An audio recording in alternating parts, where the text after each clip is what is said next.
Hey, it's me. She's a former mayor. They're a former evangelical pastor with dissociative identity disorder.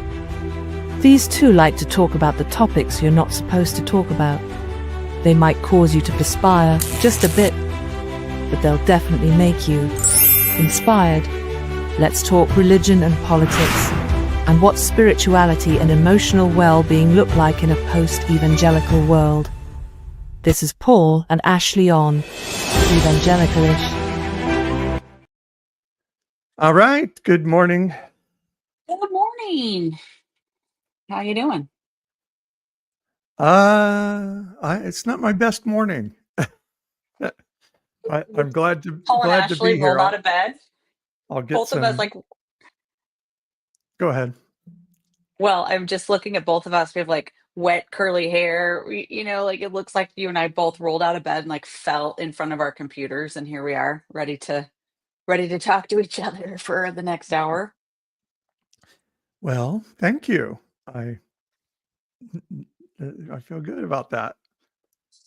You know what? I think we can pull it off. So you're saying it's not your best morning, huh? Yeah. Yeah. You know So, what?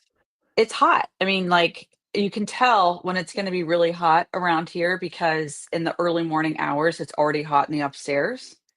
And, I had that feeling today. I was in the hallway and I was like, "Oh, I don't feel crisp, cool morning air. It's gonna be a hot one." and you are upstairs, so you're in the hottest part of the Mhm, house. mhm. What is our weather going to be today? 104 in Fresno today, according Yikes. to Yahoo weather. I You always go go Apple weather. Apple. Yeah, and it's always a little bit kinder, I think. It paints a rosier picture, so I'm sticking Yeah. with it. 102 according to Apple or whatever this, weather app is. I think it's actually the Yeah. national weather. I've got Um 104, 103, 101, 101. Oh my gosh, we're over 100 all week long. Oy vey. Oy For those of vey. you in Canada who may be following us, 104 equates to hotter than shit. So Yes, exactly. Hell shit. Okay. Um, and yet here we are. I have to tell you, like, do we sometimes come into our ish conversation feeling the weight of the week and a little bit tired and burned out? Yes. But what happens 10 out of 10 times is we spend this time together talking to each other, talking to folks in the chat, reflecting on the week, et cetera, et cetera. We end the hour and like we're like, okay, we're ready to go. So I'm trusting the power of ish to elevate both of us and anyone who would listen to this. How about that? all right, cool. What do you- We have our gang here starting to chime in on the live stream. And if you're listening on the audio podcast, come join us live on Sunday mornings. Well, Sunday morning, California time at 9 a.m. Because we love your input into the show. And today we had Stephanie and Doug, two of our regulars, like sending us messages before we're even live And streaming. I'm It's so beautiful. grateful that Stephanie is here because we have been missing her voice. Like, I think it's been a little while that we've seen Stephanie in the live chat. And when I logged on and saw her name pop up, I was like, oh, yes, fantastic. Yay. And we got a local joining us from just up the bend. The river hugger is here from Madeira. Madeira. Madeira, yeah, which is just north of where we live. And Doug on the left is saying, I am easily distracted. I wonder if instead what Doug is meaning is that you multitask very well. Because to that I would say yes. I have seen you over our lifetimes. You should see this person put together a 5-minute sportscast or like a 3-hour radio show. You think that all this is going on and then like lights, camera, action, and here comes this very steady focus. Like you can pretty much deliver through anything. It's pretty remarkable. Yeah. So we A lot love of your comments. experience. We love your comments. And so let us know what's going on with you, where you're joining us from, all of your thoughts. We love it. We'll put them up on the screen in the live stream, and all of that stuff is great. So, I meant to bring your belt. I I've have got it. Shall I? I You have have it it? right here. I took it Oh, upstairs. you all If you'll have to see excuse this. me for just a moment, I shall retrieve it. Ashley is the world champion now. You've got to see the belt she has to prove it. Okay, so this leads into catching up on the week, but just feast your eyes. Can you even see it? Like, Yeah, I mean, it's so shiny. it's reflecting your computer more It than is reflecting my anything. computer. Yeah. It is a heavyweight championship belt that I received. It's got my picture on it. So actually, that's a great segue. We were gonna catch up on our week here, and here's the craziest thing. Like, I had quite literally this Shark Tank of a week. Two things. One, in my day job, I'm involved with a bunch of people who are working on applying for these different state grants. And as a part of the third phase of evaluation of these grant proposals, we have to go up to San Francisco and we have to pitch our grant project idea as if we're in Shark Tank. So I already have Shark Tank on my mind. I'm already planning this 5-minute presentation where I have to sell the entire world on this great big thing that we're doing, whatever. Okay, fast forward. I go down to LA this week to moderate a conference, and who is our keynote speaker but Lori Grineer from Shark Tank? Yeah. Like, You yeah, literally one of the things so I got to interview her, and one of my questions to her was like, why do you think Shark Tank is so rooted now in American culture? Case in point, the state of California, they're like, the government agencies are making grantees pitch their project ideas as if they were pitching a product in front of Lori Greiner and Mark Cuban uh, and all the rest. Like, it is so, like, oh my gosh, it's like ubiquitous, it's everywhere. So yeah. anyway, she was wonderful to talk to. She hugged me twice, so You people in the you audience. all have the opposite, whatever the female version of a bromance is. We decided we had a she. Well, I decided we had a she-mance, Okay. and that we're best friends. After she got off the stage and was gone, I was like, "Did you guys see? Like, she loves me." Anyway, so that was Is my she more week. It your was, best friend than Rachel Maddow? Because I know you have a yeah. I think kind of a one-sided she-mance with Rachel Maddow, but Lori and I are obviously best friends, and then I think we, like, Rachel is gonna have us over for Christmas dinner. So I'll do Thanksgiving with Lori and Christmas with Rachel. I am told by witnesses that she thought you had beautiful eyes. She did. She stops in the middle of her sentence, like when she first turns to me, I'm asking my first question of her, and she goes, "Oh, you have the most beautiful blue eyes." I was like, So Lord, it was so some fun. some folks may not know Lori Grenier. You mentioned she's on Shark Tank. Did she like start QVC or? She did not. She Okay. had her own show on QVC. And Oh, so her okay. first product was this earring organizer, jewelry organizer. And she sold it out on QVC. I don't know that that's exactly where she first started selling it, but she did have a big moment where, like, that was how that, she really got launched. And then Because she had her own show. she's known as like the QVC person Queen. on They Shark call her the Tank. QVC Queen. Yeah. QVC Queen. There we go. Anyway, so, but yeah, she has 120 patents to her name, which is remarkable. I mean, I think she's probably the most prolific female entrepreneur in our generation. And maybe I should say she's the younger, the Mhm. blonde woman. The long blonde hair. There's the slightly older woman with the short hair who is Barbara. who's Yes. into real estate, I think in the Yes. up in the Barbara. Northeast. Yeah. She's So a New this is York real Lori. estate mogul. Yeah, Yeah. so that was my week, and it was so very, very, very fun. Um, to just hang out with these folks at this conference and talk to Lori and a bunch of other people. So there you go. Yeah. How was your week? How was my week? We always have these, and then I like have to think about You things blank. I know you I black can't out. remember. I literally do. Um, I am in school, and so I'm doing the summer session, and I'm not teaching, so that gives me a little more space. And I'm actually here on a Sunday with all of my homework completed for my master's program, and that is a rare, rare thing. I think it's the first. I mean, you started school in January. Here we are in July. This is the first weekend you've had off, right? Right, right. Usually I'm working till 11:59 on Sunday night to get Yeah. everything done because it's the deadline is always Sunday night. So that's and just I wanted to, this is my you have a belt, I have this book. Yes. Like Yes. look at this book. This came in an Amazon package and I'm like, what is this heavy package? And so this is the Diagnostic and Statistical Manual of Mental Disorders, 5th edition. And maybe you can see, you may have heard of the DSM-5. Yes. The DSM-5 is the Bible of all mental health maladies.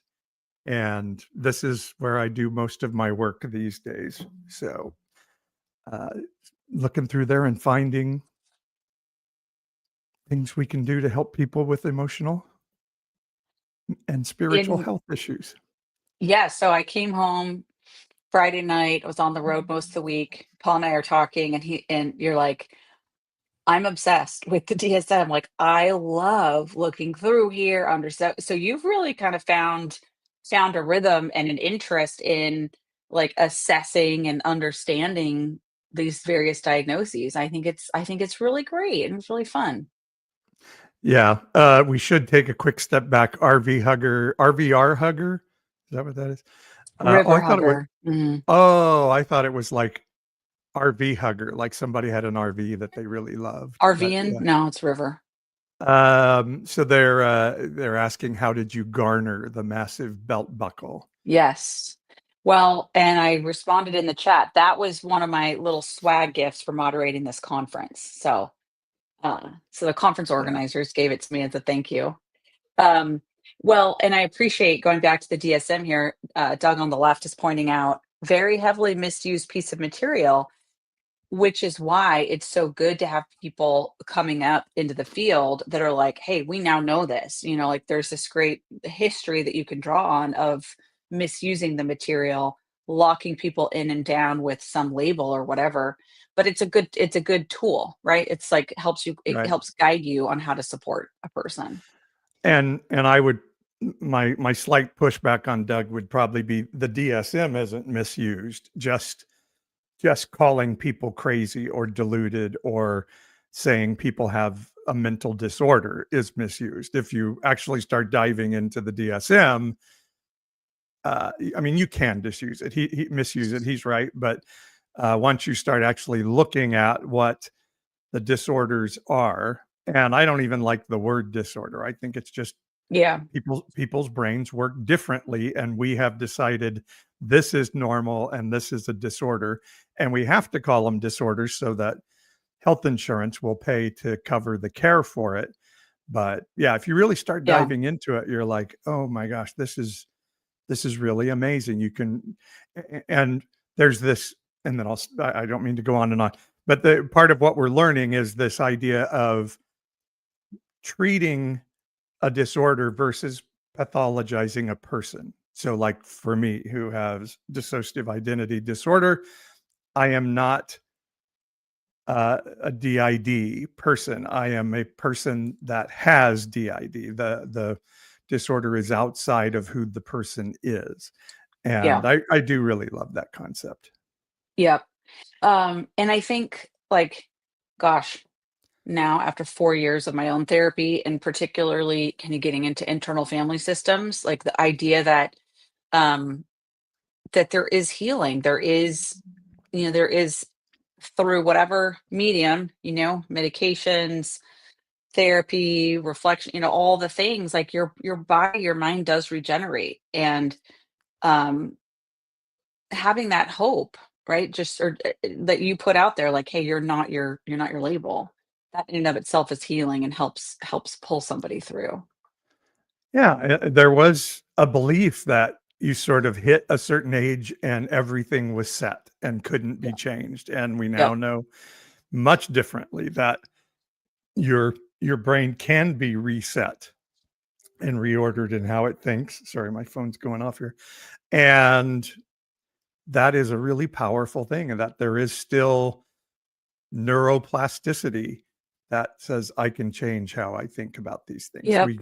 We get settled in that like I often find myself driving somewhere and then I'm like, wait, I'm actually driving to the store right now because of the or grocery store, as Donald Trump says, nobody uses that word anymore. But I go to the grocery store, but I'm actually supposed to be driving to something else, but my body just naturally goes, that's our settled mind, but you can change that, we learn now.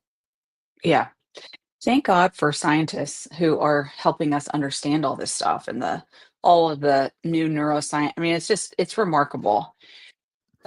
Some of So us in America say thank God for scientists, and that's why yes, we that's why. kind of why we have to have these conversations. Well, that's exactly why I say that. I thank God for scientists. I thank the divine for the people who have the skill and the ability and the intuition to go deep and understand the wonders of various fields. I am Oh, so grateful for that. this is a clever comment, I kind of saw funny. that. Paul's digging into two of probably, I think, the most misunderstood books in modern society, and so I'm Yes, I assuming love that. that's the DSM and the Bible. The Yeah. Bible. In fact, when you held it up and you're like, "This is my new Bible," I was like, "Oh, that's kind of it," you know? If you held Nope. up your old Bible, it'd be about the same size as that.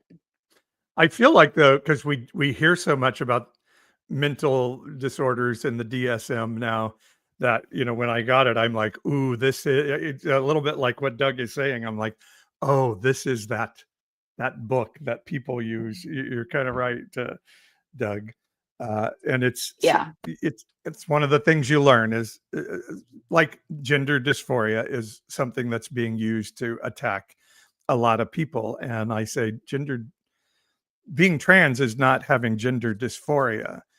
Um, Gender dysphoria is a reaction to how society treats trans people or people who feel disconnected from their gender. Being disconnected from your gender is not itself a disorder, but how society makes you react to it brings a disorder. So Yeah. that's A how I look really at it. important distinction that I Yeah. never appreciated that or understood that. I for sure had the perspective growing up that, if you had gender dysphoria slash you're a trans person, that you were like that was a mental illness. I think I definitely, I mean, until walking alongside Paul, you and your journey, that's definitely was my understanding. And now I see things very differently. Yeah. Gender dysphoria is a DSM-5 uh, mental condition that we can treat, but being trans and being dysphoric are two different things. You Yep. can have a feeling that your body doesn't match your gender and be very okay And that with just that. is what it is. Yeah. You're just like, It's your this is life. me, and Yep. Yep. it's not causing you issues of existing in the world. Gender dysphoria is when that feeling starts to cause depression or some other comorbidity, as we call it in the business. Then now it's a disorder. So uh, generally, the right wingers who are saying you have a mental disorder, it's like, yeah, because I have to hang around with you in society. Otherwise, I would be fine. Yeah. So Yeah. Um, hey, so it that kind of lends itself to our topic today, but I wonder if before we jump into our topic, which by the way, I love the title that you picked for our conversation today, that John Wayne's name is Marion.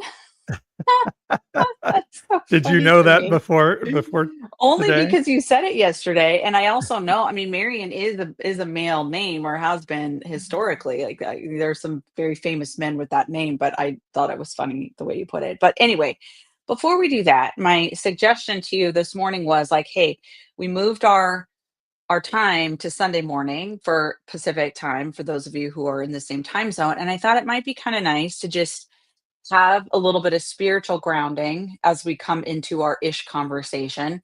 Thought we'd try that out. And to that, you said, like, sure, do you want to do that? I'm like, okay, I'll do it. So here's my idea. First of all, I think inhale, big inhale through your nose. My nose is stuffed up today. I can't do that. I heard you go. Like it didn't even, but big inhale and exhale. Want to clear out your brain. Just give a lot of fresh oxygen to your brain. Sorry, your nose is stopped up, Paul. Uh, okay. So, my question for spiritual grounding is what is one thing, not a joke or a sarcastic thing. I'm saying that to myself because I could easily do that. What is Mhm. one thing that you are genuinely grateful for this morning?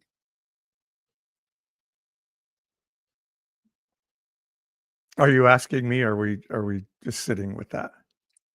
We're sitting and then I'm asking. So, Okay. when you're ready, you can have an answer. Well, this I feel like this is kind of small and but I think a lot of people understand. I'm very grateful for our little dog. Uh, he's my little work buddy every day. And he'll either lay in one of the chairs back there. He's not there now, but Yeah. or on the stairs are right around the corner, and he likes to sit on there because he can see through the stained glass of the front doors. And I can hear him. He's got a little sleep apnea now, and so he has a little snore going most of the time, and I just have that reassurance every day of, oh, I can hear Pudgy snoring around the Yeah. corner, and so he's here Little with me when I'm Pudgy. working from home. That is really sweet. And so with Pudgy, you feel a sense of connection and like there's like some joy that comes to you through just like having that companion during the day. Yeah. Yeah, and Yeah. there's just something there. Dogs are always so curious about what you're doing, and he's just like watching and like, oh, I think he's going to get up and go to the kitchen. Maybe I can get a I treat now, know. and it's I might just get some food. yeah, it's so fun to Yeah. have that addition to the day. And he's getting up there in years, so we hope he has a few left. But anyway, I am genuinely grateful for Pudgy today. Um, that's awesome. Okay, so I feel like I could say a lot of things right now, but I want to put my deep gratitude in this moment. It's a little bit self-centered, but but so today is June 29th, tomorrow's June 30th. The first 6 months of this year have been nothing but an ass kicker in terms of just the workload and the things I have needed to keep up with, both mostly professionally, but also personally and facilitating like my family's lives, my own and my family's lives. And so I am so thankful that we're getting to the I feel like the 6 months done coincides with getting a lot of big projects and travel and a lot of things done. So I'm feeling a little bit of a sense of completion and a little bit of sense of I can rest. Like I literally have time off next week and so I just feel like, oh, sigh of relief. And I'm grateful for that. Very nice, And we're very seeing nice. such beautiful comments in the chat here. River Hugger says, I'm grateful that you guys have given me language and new opportunities to talk about spiritual issues with friends, family, colleagues. That's fantastic. And Stephanie Christine, my beautiful partner Molly, who has helped me deal deal with so much. Wonderful. Okay. Yeah. Yeah, and I think just uh, another part of my spiritual grounding today would be it's just good to be present here with you, present Yes. here with our those in the live stream, and just recognize how amazing human beings are at their core, Mm. until that amazingness is taught out of us, and beaten out of us by religion or social norms or whatever. But people are really beautiful. People are beautiful, and in the middle of being caked by social norms, religiosity, etc., I find it is possible much of the time to still find that point of connection, or that, like, like, I don't think people are too far gone, like, and I think the human spirit is just extremely powerful. You rarely, I'm trying to think if ever, I don't think I can say it universal, but the a person sitting across the table from me, or somebody who's helping me check out at whatever I'm, the drugstore or something, do I encounter somebody who's a terrible person? Everybody's very kind. It takes that bigger macro of, like, well, what we're seeing with the deportations and such. Everybody's like, oh Yeah, wait, my undocumented friend is a good person who shouldn't be deported, but yeah, everybody else's uh undocumented friend is all of the terrible things they say about those people today. yeah. Boy, that's a real I just wrote that down. That's a real intense moment, like, or not moment, but that's a real intense thing to take in and consider what so many people and families are dealing with right now with these ICE raids. It's really, really intense. I Ah, Yeah, I struggle to understand it. One of the Canadian officials this morning made a speech about Christy Gnome, saying, the northern border is this terrible thing, and all of these criminals are coming through Canada, and Ted Cruz saying Hamas is going to attack the United States through Canada, and it's just like, what is wrong with us? And so this person is saying we are now actively discouraging Canadians from going to America. mhm. We don't believe it's safe. They had apparently an undocumented Canadian who has lived here for 11 years, has turned up dead in ICE, being held by ICE. And uh, so he was just making this speech about, Jesus. he said America has lost like $12 billion in tourism from Canada Yeah. because Yeah. they are actively discouraging Canadians from going there. And Yeah. wine sales, our number one wine customer is Canada, and American wine sales are down 93% in Canada. I just hate it. Really want to swear so bad right now. I just hate it. Well, when we had, oh gosh, the Heaven Bent host on a Tara, couple weeks back, Tara, sorry, Tara Jean, yeah, forgetting her name, Tara Jean. Remember how she was like, "Oh, like, people are intensely hating the United States and Canada. All of the plans, all, like, yes, all of the things you just said, canceling the trips, like, it is broken, no more." yeah. And we were like, "Yeah, that should be your reaction." She's like, Basically, you don't have to encourage us. That is our reaction."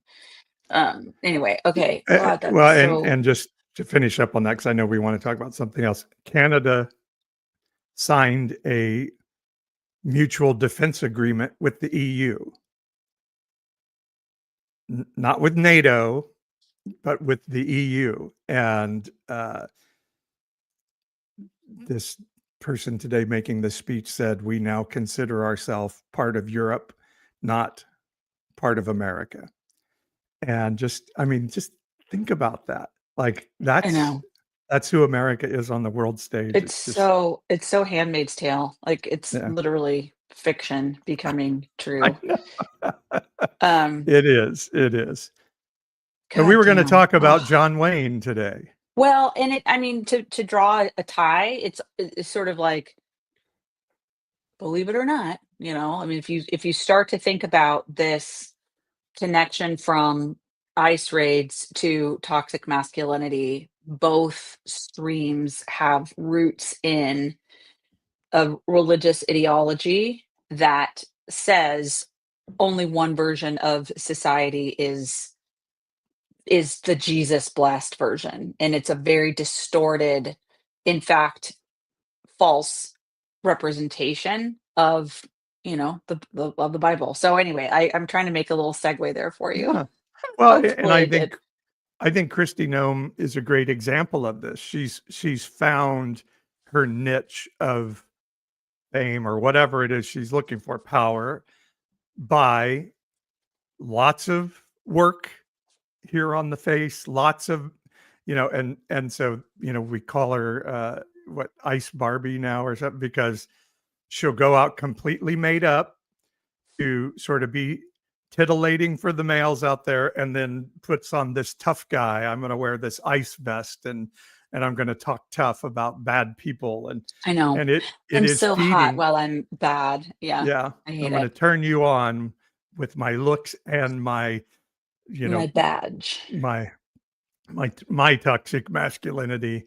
And it does come from a place in our society that says power and conquer and winning, which is a word we hear a lot these days, are the desirable attributes of a human being. And being uh, gentle and kind are secondary characteristics. Those are feminine characteristics, and therefore feminine equals second best. And those characteristics are bad. And as I said in my blog that went up today, if you are on our email list, I sent out a really good e-newsletter today, I think. But Good for if you. if you're I'll not go on our take a look email at it. list, get on our email list. But even Donald Trump Jr. said that the Sermon on the Mount was, holding us back. That we got to get rid of this Jesus idea of the Sermon on the Mount because it's keeping us from uh, solutions. So being gentle and kind and caring about people is out because that's not a masculine characteristic. Okay. I'm gonna try to not throw up during the next 20 minutes. But hearing something like that is very, very, very disturbing. Okay, so you have a very cool little checklist that helps frame up very well toxic masculinity. And we're gonna get through that here in the next few minutes. So why don't you jump in on that? Yeah, I'm talking about detoxing masculinity, and obviously toxic masculinity is one of those overused terms probably these days. But just there's a lot of things that are bad about being bio-female in America today, no question about it. But we don't spend a lot of time, I think, sometimes talking about the pain of being bio-male. And so because men aren't allowed to feel those emotions. So this was a little test that me and my friend ChatGPT came up with that says, do you need to detox from masculinity? So it's a gut check quiz. So when it's a test your kidneys quiz, right? When someone says, how are you feeling? Your first reaction is to A, change the subject, B, make a joke, or C, actually take a moment to check in with yourself. So if you're anybody can work this test, but if you're bio male, do you have to make a joke about how are you feeling, or do you just is it just fine and move on to the real topics, or do you actually check in with yourself? Another one is growing up. How often did you hear boys don't cry. Stop crying, boys don't cry. Constantly, sometimes, never. Can I ask you questions after each of these? Sure. Or do you want to just read them through real No, quick? no. I don't even, I Okay. doubt I'll read them all. So just, Okay. Okay. So, no, I think they're all really good. So, on the second question, boys don't cry, did, sorry, I lost you for a sec. okay. Do you, like, what's the earliest memory you have of being told that you couldn't cry about something? Um, I remember we we went to we were on vacation and we went to see a baseball game in Philadelphia, Mhm. and I was a low grade Phillies fan because they had this third baseman named Mike Schmidt that had a really cool baseball card, and so the Phillies almost came back to win, but then they lost, and my brothers were kind of making fun of me that they lost. And so I was kind of on the verge of tears because I cried very, very easily as a child. And my dad grabbed my hand and he's like, "Are you upset? Are you upset?" And it made me cry even more. And he's like, "That's it. We're never going Mhm. to a baseball game again. We're never going to a baseball game again." That's the memory that sticks out in my mind. And that was Ugh. my loving father. Oh my God. Yeah. Oh my God. That just, um, and Doug on the left is sharing that his dad died when he was 7 and was told that he had to suck it up. I mean, my God, it's that in and of it, it's so traumatizing. Yep. Um, you know, when I think about how, like, I see a lot of videos on, like, my algorithm on Instagram is a lot of, like, really cool parenting. I don't know how I got stuck on this because my kids are old now, but so many wonderful resources and tools for parents to embrace kids' emotions and, like, how to just hold that with and I think about what you could have experienced differently, and I also know the times when I know for certain, and we talk openly about this with our kids, times when I 1,000% shut down my kids' emotions. And I was like, on a very, very small scale compared to what you just described that your dad did to you. But what I was feeling in that moment was I was so overwhelmed with pain that my kid would be in pain. And to Right. just try to stop that feeling in me, I was like, you have to stop acting this way so that I don't have to be so overwhelmed by the pain I'm feeling right now. And, that's obviously what your dad was doing. Um, Yeah, but I damn. don't like that you're making me uncomfortable right now. So you need to Yes, stop. like, it's about me. You need to Yeah. stop. And probably for your dad, different for me, 'cause, different, but for your dad, it was also a huge pride thing that, like, I couldn't have a child, a young boy who would cry like I just he was perpetuating and intentionally probably not aware of it, but like, nope, men don't do that. Stop it. Yep. Yep. Boys don't Yeah. cry. Girls cry. You don't Okay. want to be a girl, do you? Kind of Yeah. that whole Yeah. feel. All right. So, Do you want me to read another one? okay. Number three. So you want me to read them all? Well, go to the next one and let's see what it is and we can talk about it. Okay. This one is, how comfortable are you being emotionally vulnerable in front of other men? A, not at Yeah. all. B, only in extreme situations. C, comfortable or getting better at it. Now, on this one, I think, men, maybe not vulnerability is the right word, but I think men like to go on these boys trips that are in some ways sort of Yes. homoerotic opportunities to bond with other men in ways that they can't find anywhere else. I almost think, I guess emotionally vulnerable is the key here, not Not I'm going to go on a trip and we're going to go to a strip club and do guy things, and then get Well, close, but like yeah, being no. really emotionally vulnerable. And I think ChatGPT got this one a little bit wrong. So I would say, because of what you just said, I think it's been popularized over the last 20 to 30 years that men would have bonding experiences, and there is a cultural expectation that if you're just with the guys around the campfire or whatever, that is okay to let your guard down and to be vulnerable. And maybe that in and of itself is some growth, which is fine. Like, cool. I wonder if today's version of that would be, are you comfortable being emotionally vulnerable in front of family, in front of, like a Spouse. mix of, spouse? Anyway, so kind of like fill in the, because it depends on like, oh, I'm very comfortable being vulnerable in front of my very tightly controlled Bible study men, where the expectation and the cultural norm is you better come in and be vulnerable. Like, there could be groups of guys that's not the cultural norm, and like you choose to be the one to be like, hey, I just got to be honest about something. This is how I'm feeling. Like, anyway, but I get what ChatGPT is going for there. I, But the point is, yeah, in front of people you wouldn't normally be vulnerable. and I would tell you, as a bio male, I've been in those, hey, let's get transparent together, guys, get-togethers.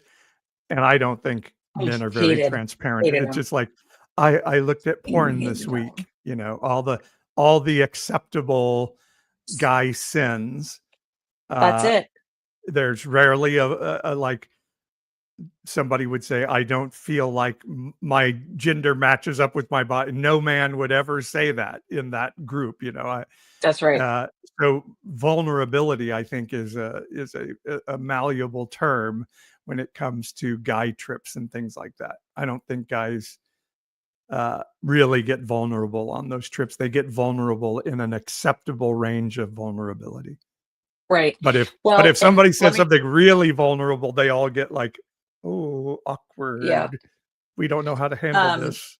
Yeah. It's the same exact thing on the female side of the equation. Like the that's why I could never, ever feel like okay in the like women's Bible study or the, female only.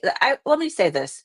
There were a couple of times in my life when I think I was with a group of women in a church setting, that like it was pretty authentic. So it's not to say that doesn't exist. And I also will reflect that that had a lot to do with me. I can't say that other women weren't experiencing a level of authenticity and connection with each other.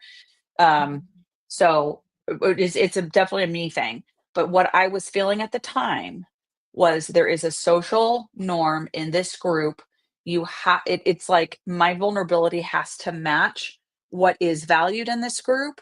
And like there's not a grid for being outside of like it's okay to say the following 10 things, but you can't say these 10 things. Right. So That's definitely a church. exactly it. Yeah. You can be vulnerable in these ways, and that is acceptable vulnerability.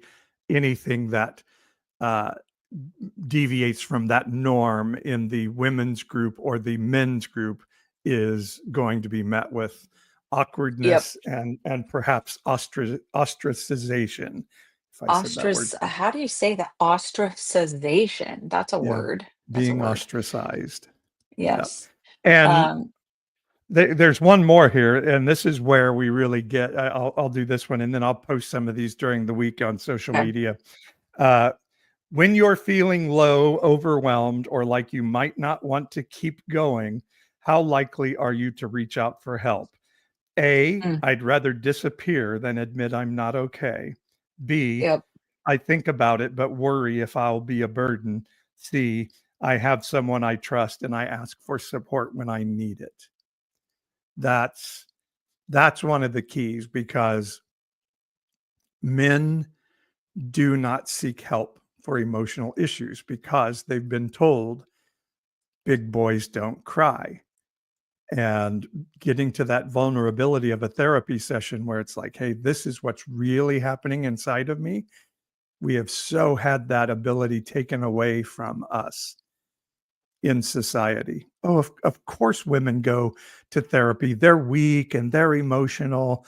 Yes, they're going to be 10 times more likely to be diagnosed with depression than a biomale because they're weak. No, it's because they're courageous enough or socialized enough to go seek therapy, while biomales have been openly discouraged and continue to be openly discouraged, although it's changing some. But we are discouraged from really feeling what we feel inside. Yep. Now, I have 2 reflections on this point that just came to me when you were sharing it, all right? So one is a person and I totally appreciate the point. This is harder for biomales, so I'll stick with the male thing, but I think it's true for females too. For a biomale, like if that person is able to say like, "Hey, I'm not having a good day and I have someone to call," to me what is in place for that person is, 1, that support system obviously, but 2, an awareness that having a bad day is not the end of the world. That in and of itself suggests some kind of help, cuz I know what it feels like to be so overwhelmed you can't get out of bed, you can't pick up the phone. You're so flooded with the feeling of everything is bad, doom and gloom. Like I've heard you say many a times, like, when people make a kind and generous offer of like, "Hey, call me if you need anything." And you're like, "I cannot even move my body. What are you talking about? I'm going to call you and ask for help." So just like the point at which you are able to be like, "Hey, today's not a good day for me." Just need to hand that off to somebody and like just be transparent about that. That actually suggests a person who's done a tremendous amount of healing that they can even make that call. Would you agree? Yeah, absolutely. Okay.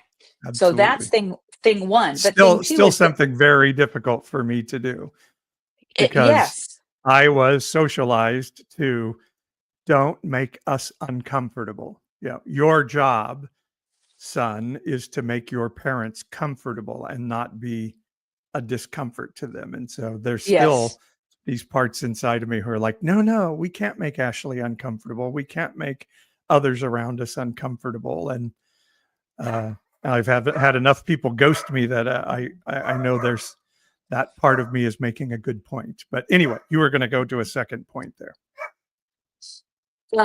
Well, just to put a fine point on that, it when you are at the point in life when you have that practice and that routine of like I can share when I'm not having a good day, and I hear this a lot with our daughter, for instance. Like um she'll say to me, now she's 25 and she's done a tremendous amount of work, been through a lot, done a tremendous amount of work, and she can say this. She can say, "Hey, I know it's going to be okay, but man, today is really hard. Man, I'm really feeling this." And I really respect, like, God, that's such a strong place to be in where you can feel what you're feeling and have perspective at the same time. Like, that's amazing. Okay, but Yeah. thing two is this. Do you remember all the times when you and I, or me by myself, you with me, whatever, like our experience together, we'd be like really in it, like something was going on, blah, blah, blah. And there'd be some moment where either you and I would go like, "Oh, we're under spiritual attack." And then we would go like, Oh my "Oh, it's gosh. just a spiritual attack." But then here, hold on, listen to this. So then we would be like, we would text our prayer team, "Hey, we really feel like we're under spiritual attack. We're feeling this, that, and the other." And you know what? We would start getting these messages from people. "Oh, I got it. We're praying for you." Da, da, da. And it's like the burden lifted. And for so many years, my view was obviously the prayer was working. But now I just think it was that we were we were just sharing what was going on, and other human beings received it, heard it, were like, "Hey, we're with you in it." And that exchange in and of itself helped me feel like the demons were gone. Yeah. Yeah. Yes. But that is so well said, because I love this concept of paraclete, and paraclete is a word we interpret as Holy Spirit, and that is something outside of us, that is God fixing something for us. But what the term paraclete actually is translated in as one who walks alongside another. And I think that the Holy Spirit of the New Testament Yes. is human beings carrying each other's burdens. It's like, I am here to hear your worst day and your worst feeling so that you don't have to carry it alone, because it does become lighter Yes. when we share it Yes. with one another. And I would add to that, because I do still experience slash believe that human spirit is the spark of the divine. Yeah, It is the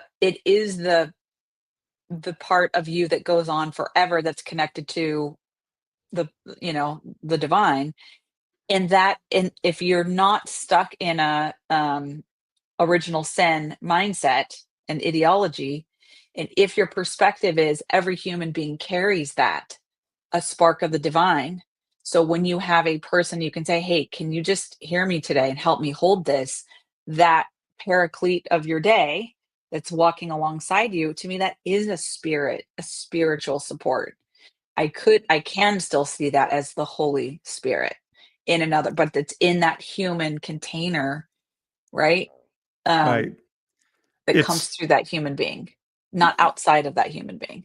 exactly. And to put that in a little bit different wording, Holy Spirit is not a being external to us. It's not some guy out there we're asking Yeah. to come help.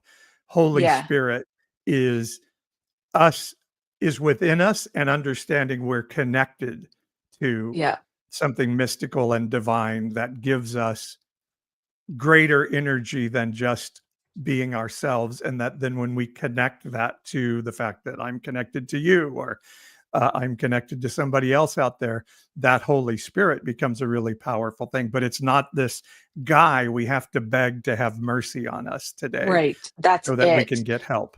Yeah. It is the perfect love that we can sit and reflect on and imagine that that's what connects all of us, that it is a driving force of people, like, you can reflect on it, you can observe that, and it just, like, totally changes your orientation. So anyway, Yeah. that's my new version of prayer slash meditation, is just that. And so I Um, really appreciate that you brought this to people rather than just biomales. But the reason I focus on biomales in this is I've told the story of when I was diagnosed with DID, and my psychologist said, "How many? 37 clients with DID. How many of them do you think are male?" And I'm like, "Oh, it must be a low number, a third." And he's like, "You're the one. You're every other client I've ever had with DID is female." Um, it just hit me like, and he says, biomales only get diagnosed with this when they are in prison and have a compulsory psychiatric exam, because men don't ask for help. We don't know what we're wrestling with. And so how it manifests itself, I think we're seeing in society today, is biomales are frustrated that they were given this ideal that they needed to be John Wayne, as Doug was saying in the chat, the breadwinner, the head of household. Even when you're hurting, you're still the protector and fighter for everybody else. And there's a frustration that's being manifest in, mistreatment of women, misogyny, all of these things, even to voting for Trump, I think comes from this frustration of like, I was told if I put on this mask of John Wayne and ignored the fact that John Wayne is really some guy named Marion, that I would have these expectations met, and they're not getting met. And why not? And I'm angry that they're not being met the way I was told. And I've had to put up with all this shit and feel terrible. So I'm angry and lashing out now. And ultimately, the very startling statistic I always go back to is that women in America are twice as likely to attempt self-harm, but men are twice as likely to kill themselves. That means women are, yep. even in their self-harm attempts, are asking for help. Men are just like, I'm not going to ask I'm for help. done. I would rather be Yeah. disappeared Yep. than have to ask for help. Yep. It's just And a yeah, go ahead. no, I understand why you bring it back to biomales. It's such a driving force in culture, and we could we could spend a whole bunch of shows talking about toxic femininity as well. But it's like both, I mean, half a society, right? Like and that half, because of chauvinism, is this deeply rooted thing that probably has to go first to create freedom for everybody on the, male, female, and everyone on the spectrum Yeah.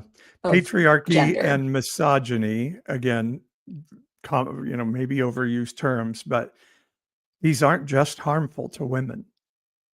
They are harmful to Yes. men. Yes. Yes. And that's really, I think, important for us to realize. And it's manifesting itself in all kinds of horrible ways. So I guess the the because we're saying, okay, what's beyond toxic evangelicalism is what do we think biomales should do? And I think it's just start to take some inventory of your actions and reactions. I think, like I said, I'll post these questions on social media this week.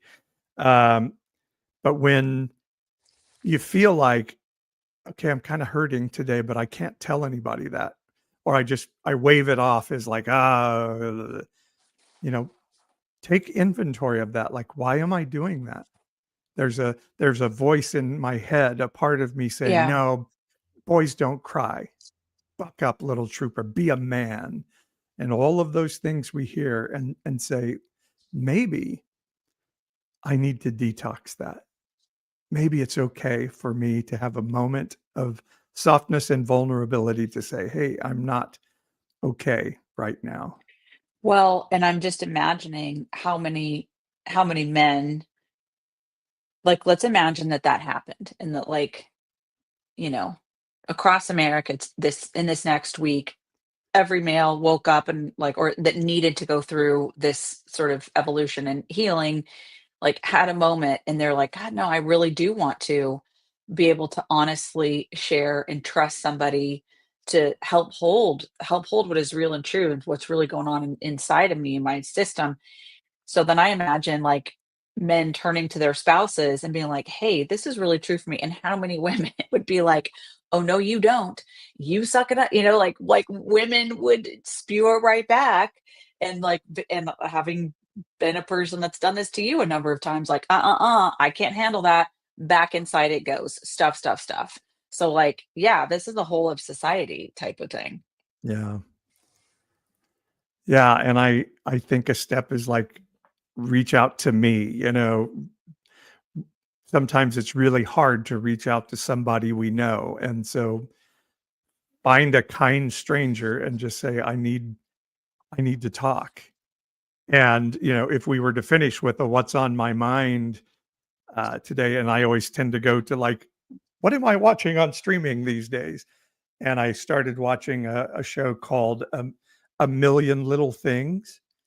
And it really deals with this. It's a group of four male friends, and one of them commits suicide, and the others now are having to reckon with, like, why did this happen? Why didn't he tell us he was hurting? Why did he always seem so happy?